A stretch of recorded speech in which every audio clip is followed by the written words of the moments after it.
Well, first of all, I want to thank Sergey for organizing this workshop, despite all the,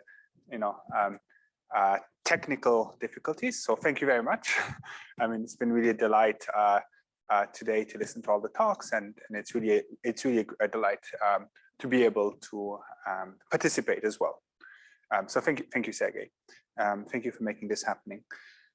There's another tradition at the end of a workshop, which is to promise that the talk is going to be really easy and accessible, and then to make it extremely difficult, impenetrable, and to go way over time. So I'm not going to promise anything.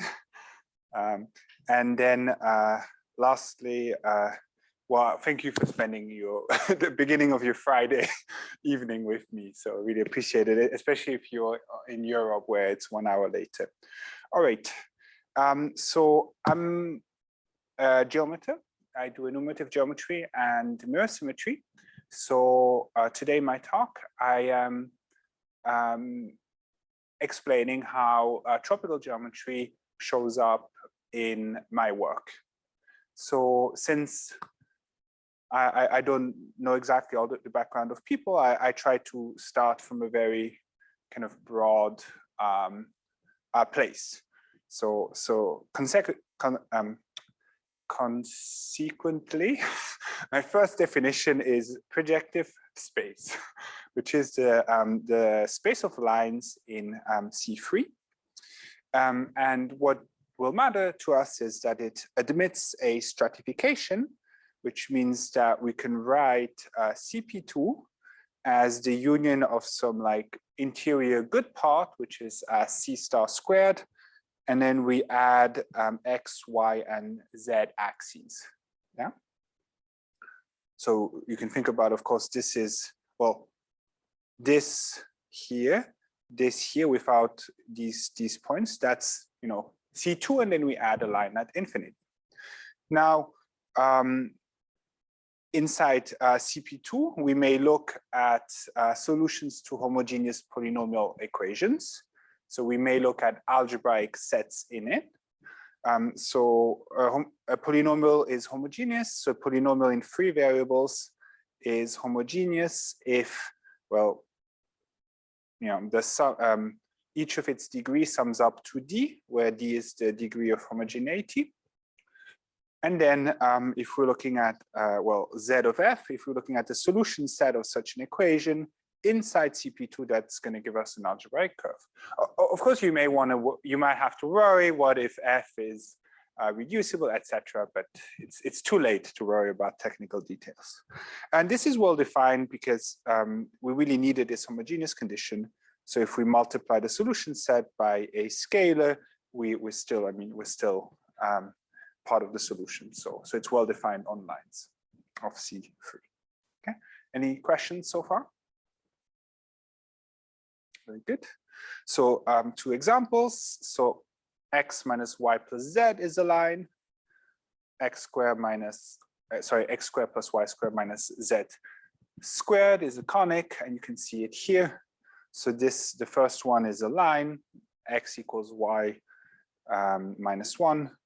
And the second one is like a circle, yeah, just drawn as a degree 2 and degree 1. Okay, and then if you don't like Z, you can just set Z equals 1, and then we're looking at solution sets inside C squared. Okay. My next definition is we're going to say that such a solution set is rational. So ZF is rational if it can be parametrized by a P1. So P1 is the space of lines in C2. And then the parametrization is a map from P1 to our ZF, which we want this to be, well, first of all, algebraic, and we want this to be an isomorphism away from a finite number of points. So I'll just give you an example to see how this works.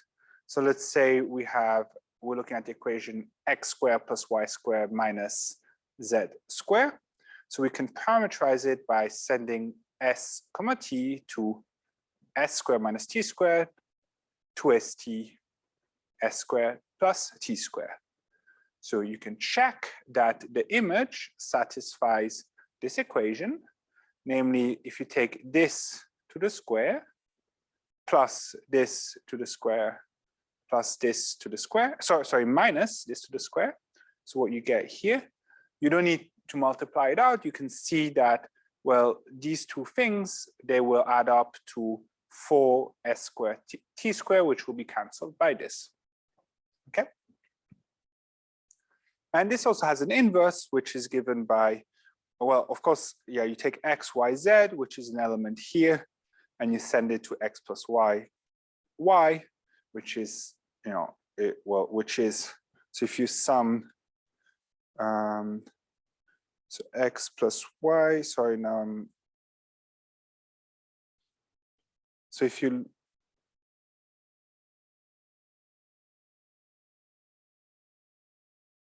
yeah, so okay, let me just skip this. I just realized that I wrote something a bit strange, but anyways, so this works. You can check it for yourself. Yeah, okay. Exercise. So those would be these will be the curves which we're interested in. We call them rational curves. They admit this parameterization by P1. Now you know whether a curve, a solution to ZF is rational or not is actually quite a complicated question. For example, if you look at the solution of, if you look at the solution of this one, that is going to be rational. You can see somehow, you can almost see the parameterization here. You can also write it down quite explicitly. But if you take this one, which is an equation of an elliptic curve, then it's not going to be rational. In fact, it will map to, there'll be like a 2-to-1 map to P1. And if you look at the, I don't know, geometric realization over the complex numbers, if you look at the topology of these, then the left-hand side will be genus 0, and the right-hand side will be genus 1. And what happens as you go from one side to the other is you have a little S1, a little circle in the elliptic curve that shrinks to a point. And now you could ask the question, well, how? Well, if I take a equation of degree d, when is that going to give you something rational or not? And that's a really difficult question. So that's why it's always easier to talk about parametrizations, which is kind of what we're going to do. So because if you started with something which was a P1, then you know that the image can be like, and you map it to P2, you know the image is going to be, you're going to be able to parameterize it by P1, right? So we kind of skip that difficulty. All right. Very good. So now I told you a little bit about what we think of as algebraic curves, and now let me say something about what we want to count. So I'm interested in computing or calculating the number of rational curves of degree d. So this is a map from P1 to some ZF, such that ZF should be defined in degree d. So we want this to be a parameterization, and then we want to specify some conditions. So if I'm looking at the space of these maps, it's going to be it's going to have very high dimension. It's going to be, I think, 3D minus 1 dimensional, and so we want to impose some conditions in order to get a finite count. And these conditions could be, for example, passing through a point. So we could require that some fixed points, P1, maybe all the way to Pk, are inside P2, and that Z of f meets these points, or Pi is inside here. Or we could specify some intersection profiles with the x, y, and or z axes. Okay. So I'll walk you through this in some examples. So the first example, well, if I ask you how many lines do you have through 2 points, you'll know the answer, right? And so we know the space of lines is 2-dimensional. And then if you impose that a line should pass through 1 point, you cut down the dimension by 1, and you do this 2 times, you get to a 0-dimensional counting problem whose answer is 1, provided the 2 points were distinct. Okay. Now, if I ask you how many conics are there through 5 points, with maybe without specifying the intersection profile, I mean, you can read it off here, but if I ask you to prove it, would you know how to prove it? Yeah. Oh, great. That's really nice. Well, so let's do it together. So there's one conic in the plane that passes through 5 points, and the way you prove this is as follows. So you take the space of conics. So this is the like all degree 2 equations. So there'll be linear combinations of x squared, y squared, z squared, xy, xz, and yz, subject to this relation, because if you take one equation and you're looking at the solution set, then the solution set of 5 times that equation is going to be the same. So we do have this condition, and you can see that this is equal to P5.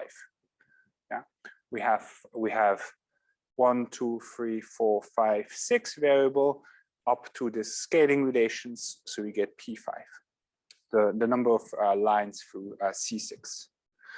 Now, well, what if we require a conic to pass through P, through some point P, which I'm going to call X bar, Y bar, Z bar? Well, that means that I'm looking at the conics where when I plug in X bar, Y bar, Z bar, then I get 0. Yeah. So I get this linear equation where this should be 0. So this is a linear equation on the space P5. Yeah. And therefore it cuts out a hyperplane. Yeah? So the solution to this is a hyperplane, which is going to be a P4. Yeah. So that's what happens when I require my conic to pass through one point. I do this 5 times. So I look at a hyperplane of a hyperplane of a hyperplane, etc. At the end, I'm left with just 1 point, which is why there's only one conic through 5 generic points. Yeah. So far, so good. Yeah. Did I give you the sense that you mastered enumerative geometry? Very good. Okay. Now, well, let's now remember I was telling you about either we want to require our curves to pass through some points, or we want to specify some intersection profile with the axes. Yeah. So let's do this by an example. So let's again look at the space of conics. Yeah. And let's look at, yeah, let's be curious about, well, what happens when you intersect the conic with the x-axis? Yeah, what the sort of thing one might be thinking about at 6 p.m. on a Friday evening. So if we want to look at the solution to a conic and, well, the x-axis, well, we just set x equals 0, right? So it's like this term goes away, this term goes away, this term goes away. So we have this equation here. And now, I mean, as I told you, we might as well set z equal 1. So that's a quadratic equation. And then it admits this solution. So here I did set z equal 1. Okay, so we all know that. And so you can see from this that, well, so there's 2 things that can happen. Either this term is non-zero, in which case our conic meets the x-axis in 2 points. Yeah? So it has intersection profile, which is like, maybe I can call this intersection profile is 1, 1. Yeah. Or that equation is equal to 0, and then it'll have intersection profile 2, meaning the conic meets the x-axis in 1 point of multiplicity 2. So kind of a double point. Okay. Well, so now the next question I'm going to ask you is, well, I want to count conics that maybe pass through 4 points but are tangent to the x-axis. What's the answer going to be before everyone falls asleep? Any volunteers?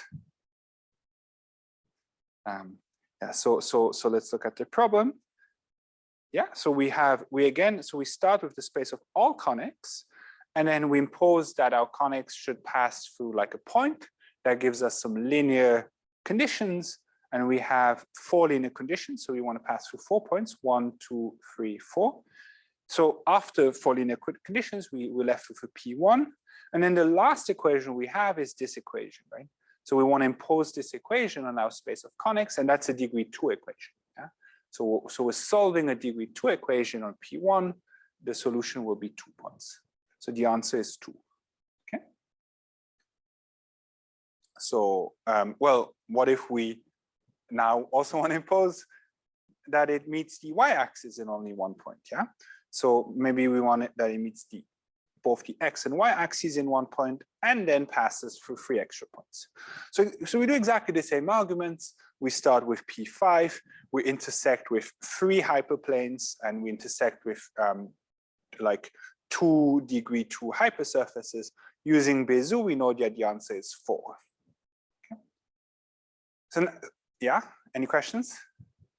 Okay. So by now you're like, okay, it looked like it was really easy, and it seems like it is really easy. So what's the point? Yeah. So now, what about the next case? Yeah. What about conics through 2 points and tangent to x, y, and z axes? Yeah. Do you want to? Yes. You know the answer. Anyone wants to volunteer? So let's do it. So if you think that everything I just told you about holds true, you would expect the answer to be 8, right? Because you look at, well, first we look at hyperplane, another hyperplane, and then we look at the degree 2 thing inside it 3 times. So Bezout tells us the answer is 2 to the 3, which we know is 8. But that's wrong. That's wrong. So So and this is wrong for the very simple reason, because inside that space V3, there will be one conic whose equation is the square of a line, namely that line. Yeah. So I have these 2 points here. Yeah. And I can just draw the line through them, which I've done here. And then I take that equation and I square it, and that's going to be an element inside here. Yeah. Yeah. And so that's the solution we don't want. Yeah. Okay. And any questions for this? Okay, great. So at this point, now we can, since we all started, becoming enumerative algebraic geometers 5 minutes ago, or 10 minutes ago, or whenever. So now you could say, okay, well, how to go on about these things? Yeah. And then so some of the classical approach is, well, you want to build a moduli space. So like, let's say we're going higher degree, so you want to build a moduli space of like, I don't know, rational cubics and then rational quadrics, etc., or whatever. And then you want to make sure it's compact, so you get something like moduli space of stable maps, and then you want to translate exactly as we did here. You want to translate conditions to some equations on that moduli space. Well, that moduli space has like components of the wrong dimension. It's complicated, so we have to like develop some sort of refined intersection theory, which is called virtual intersection theory, and we just do this and we find techniques, blah blah blah, and that works. And that is kind of the way that the field has traditionally moved forward. Or yeah, so most enumerative geometry will do things like this. But there's actually another way of doing it, which I think is extremely elegant and which I enjoy a lot, which is tropical enumerative geometry. Yeah. So that's what I'm going to talk about now. Now, I don't really know how much people know about tropical enumerative geometry. I assume people really don't know much about it, and so we'll see. So either everything I'm going to talk about is going to be some review, and I think no one minds a review, or maybe it will be, I don't know, maybe it'll be interesting. So, okay. So any questions so far? So now we reach the stage where we cannot compute these problems anymore. And since what we want to do is compute things, otherwise, we have a quota every day, we need to compute 5 things. Haven't reached our quota yet. So we're going to try to do these computations using tropical enumerative geometry to get our quota for the day. Yeah. Okay, right, very good. So now we take the restriction to C star squared. Remember, we had this stratification. Oh, oops, that's not what I wanted to do. Remember, we had this stratification of P2. We were always looking at ZF, but now we're just going to say that, well, we're just going to look at the kind of like well-behaved stuff. Yeah, C star squared, the tori is as nice as they get. So that we're going to call this V of F. And so we're always going to set Z equals 1 anyways, so we don't have to worry about that. It was annoying anyways. And so, for example, we might be looking at that solution set inside C star to the squared. So that's the first step. Yeah, we look at, we restrict to the good part of P2. And the second step, we look at this, this really cool function, log t, which is going from C star squared to R squared. We send xy to log in basis t of the absolute value of x, and log in basis t of the absolute value of y. Yeah. And then we have some result by Gelfand, Capranov, and Zelwinski from a really long time ago that, or basically they define that set to be the amoeba of V of F. Yeah.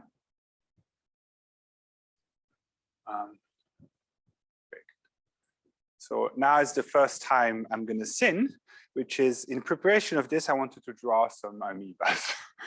And so I spent some time trying to look at, the available software, but in the end, then, I went corporate. So I used Mathematica. So it's the first time I'm sinning today, probably not the last one. And so I kind of wanted to play around a bit with this, as one does. And so I used Mathematica to draw some amoebas. And actually, if this can be done with, I don't know, Polymake or Singular or Macaulay too, I'm very happy to learn about it. But anyways, so it's actually surprisingly tricky to draw amoebas. I struggled a lot. Yeah, I don't know. Is there? Probably not. Yeah. Tropical curves, yes. But yeah. Yeah. Yeah. So okay. So I'm slightly happy to hear that, because that means that it's not like I missed something.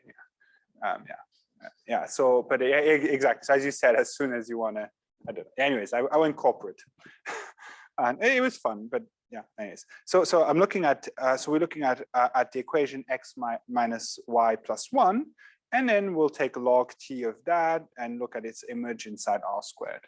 Yeah. And so I did this first for like t equals e, then t equals 10, t equals 100, t equals 1,000, etc. And you start seeing some interesting behavior, right?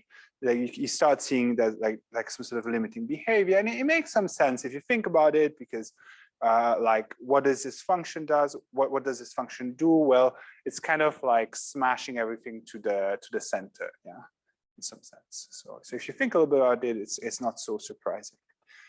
But it's, since it's easier to just not think and ask your computer to think for you. Well, I tried some other examples. For example, this one where you start seeing that, well, there's like this one asymptotic direction, another one here, and then you start seeing things like this. Yeah, I mean the picture is not perfect because it's not. My little laptop was struggling a lot with these images.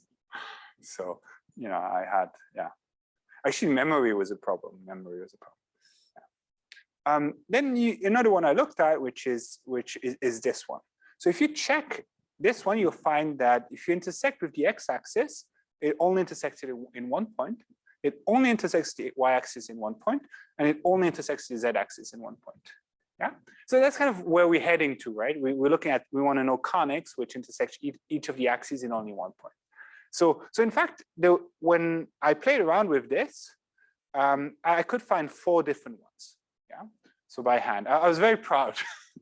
It delayed my preparation quite a bit for today, but I was very proud that I could find them by hand. So I could find 4. They're all kind of the same shape, and maybe yeah. And what you start seeing here is that provided the computation is correct, you only see 3 outgoing rays, whereas here you had like 4 of them. Yeah? So now maybe you're wondering, why did I do these equations? Well, because in all of these equations, it's kind of easy to solve for y, or it's relatively easy to solve for y, because that's what you need to do when you, I mean, at least, you know, to the best of my, that's how I did it with Mathematica. Maybe there's a better way, but again, I didn't think very much. Now, if you want to look at some sort of general conic, this is what it's going to look like. You can see that they did not use the software. You can see that they kind of traced it, but that's totally fine. So this is from a paper, from some survey paper online, this one. And here, this is the curve, and you can see that there's an additional, there's like this additional t parameter, which is part of it gives you a family. It's not so important, but it will show up in a second. Yeah. Any questions? Okay. Yeah. So now we have a theorem, maybe 20 years ago, Kapranov and Mikhalkin. So they're trying to study what is the image of these things. Yeah. So they're looking at, you start with some polynomial, and now we need this like extra, I don't know, piezo element, whatever, that in T, because, you know, we're taking this limit, so that is somewhat important, but not that relevant for my talk. But basically, we have a polynomial, which you think of as, it has some degree, it has some properties, and then it has these like funny T factors floating around, as you can see them here. And then if you apply this, if you take log T of the curve, and then take the limit as T goes to infinity, then what you'll get is a tropical curve, which is the solution set to this tropical polynomial. Yeah? So it's almost the same, except that we just keep track of the like leading order of alpha I comma j. Yeah. And then okay. So let me repeat. So we start with an algebraic curve. We put some T factor in it, or oops, so we just put some T factor in it because that's what we need to do, keeping track of the leading order. Then we take log T of that, which is an element, I mean, this gives us some sort of 2-dimensional subset of R squared. And then we take the limit as T goes to infinity. And then what they prove is that the limiting object, so it's a kind of this thing here, So so this would be the amoeba, and then we take the limit, and this is what we get. So the limiting object is going to be the solution inside using tropical arithmetic of this tropical polynomial here. Now, if you, of course, most of you will know what this means much better than me, but some of you will not. And so what this means is we're just looking at the bending locus, and probably you call it this differently, of the convex piecewise affine function given by the max of these expressions. Yeah. So you look at this, you just kind of almost take the log. You take this one plus I times x plus j times y. This gives you a bunch of affine functions, and then you're looking at the max. This gives you a piecewise affine function. It's going to be convex, and wherever that thing bends, that's going to be where your tropical curve lies. I know for some of you this will be just like totally elementary, but I know for at least 3 of you it's not. So I just did it in an example, and to be honest, I just did it for fun, and you have to suffer through it. So let's take this polynomial here, and then, you know, this, according to the theorem of Kapranov and Mikhalkin, it corresponds to this tropical polynomial. And then the solution of this is the bending locus of this expression, if I didn't do any mistakes. So it's 0, 1 plus x, 1 plus 2y, minus 1 plus 2x. Hopefully I got this correct. And so what happens is, now you think about this, we have the plane, and we have this function, which is a max of these things, which is a convex function. And then on each, like, it will divide the plane in regions where different components win, where different components are largest. Yeah. So here, this one is largest, here, this one is largest, here, this one is largest, here, this one is largest. And the bending locus is where two of them will be the same. I know for many of you, this must be extremely boring, but who knows? That's fine. Yeah. So and then, for example, so we'll have the bending locus. For example, here, this is the bending locus between 0 and 1 plus x. So you can see that x is -1 here. What's maybe a little bit more interesting is, well, as you go from this one to this one, like you bend by a factor of 2 actually. Yeah. So if you take this function, you imagine you follow some sort of path here, and then and here your y coordinate is 0, and then suddenly your y coordinate is 2 times y. So you're bent by 2. Whereas if you do the same thing here, your x coordinate is yeah, here your x coordinate is 0, and then suddenly your x coordinate is like x. I mean at least yeah, and so you bend by 1. Okay. So and then you keep track of these bending weights, etc. It's really fun. Any questions here? For yeah. Very good, very good. Now the fun doesn't stop here. So we have all the vertices satisfy the so-called balancing condition, which is that if you take a vertex and then you look at the edges that leave from that vertex, you look at the directions and you take a primitive vector in those directions. I mean, we have a lattice, so you take the like integer valued vector that the like lowest integer valued vector in that direction. And when you sum these up, weighted by the multiplicities, sorry, weighted by the weights of the edges, you get 0. So, and you can see here that this is satisfied at this point. Moreover, we can associate a weight to each of the vertices, which is going to be, you take the determinant, you choose 2 of these directions, then you take the determinant of well, the 2 directions, and you multiply by the weights. And then that defines your weight, which is well defined independently of which wi, wj you choose. In this case, the weight here is 2, and you define the weight of the entire tropical curve to be the product of the weights for the trivalent vertices. So here we'll have weight 2, here you have weight 2 as well, and the product is 4. Yeah. Okay. Questions? Okay, great, great. Now I just want to make a remark, which is that whatever tropical curve you start with corresponding to some tropical polynomial, then counted with multiplicity, you will have d rays. If this was degree d, so if this was degree d, yeah, then it will have d rays that go in each of the directions -1, 0, 0, -1, and 1, 1. So here you can see here we have one goes in that direction with weight 2. We have 2 each in these directions, and then we have 1 in this direction with weight 2. Yeah. All right. More questions? Yeah. Okay. Very good. And then, wow, I think I'm. Yeah, I don't know about time, but I think no one's going to bother if this is shorted. No, yeah. Okay. So now we're going to say that gamma is of genus 0. It's rational if you have an immersion from a tree. Yeah. So you can see in this example, like if I just separate out, if we just separate out these 2 things, then we have an abstract graph, which is a tree, and we can map it to the present one in a like immersive way.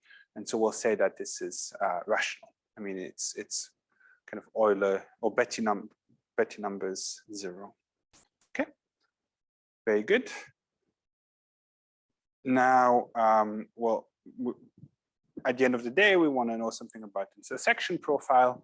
So here on the left-hand side, we have a curve C, which has intersection profile 1, 2 with the y-axis. So it meets the it meets the y-axis in 2 points, one of them with multiplicity 2 and one with multiplicity 1. And we can make, and there's an analogous notion of intersection, of tropical intersection profile with, I don't know, we can call this tropical, with the same tropical intersection profile, which is the following. So we have, the profile is also supposed to be 1, 2. So we have one ray, sorry, we have 2 rays, and each of them has a weight corresponding to the number of, sorry, to the weight here. So by intersection profile, I mean, you know, if you have intersection profile, I guess I didn't write this out, but like d1 dk, this means k rays